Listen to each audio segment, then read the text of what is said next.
Siz bilan biz qilayotgan toatni qadrini bilamizmi? Siz bilan biz tutayotgan ro'zani qadrini bilamizmi?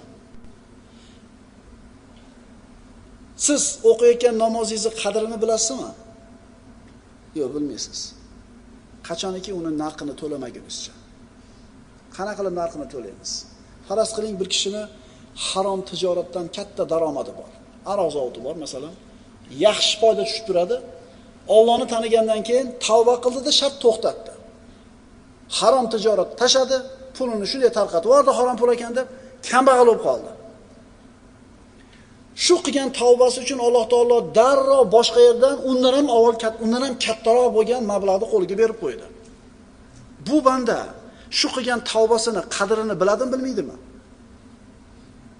Qilgan tavbasini qadriga yetadimi? Yetmaydi. Chunki kambag'al bo'lib yashab ko'rgani yo'q. Allohga solih banda bo'lishgani uchun kelgan imtihonni boshdan kechirgani yo'q.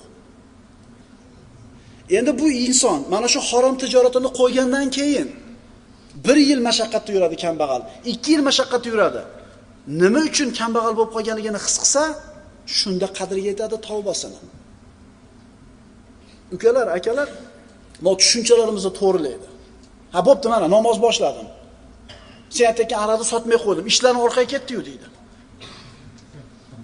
Aytuvding Allohga tavakkal qilsam deb, men orqaga ketdim, yuribman, 1 yildan beri bir tez yuribman. Shunday tavba deyapti. Bu nima qilish kerak edi bunga? Darrov kelish kerak edi-da. Xulosa, siz bilan biz qilayotgan toatni qadriga yetishligimiz uchun ana shu toatning orqasidan kelayotgan mashaqqatni his qilishimiz kerak va kim uchun mashaqqat chekayotganligimiz haqida fikr qilish kerak. Shunda qadriga yetamiz ekan.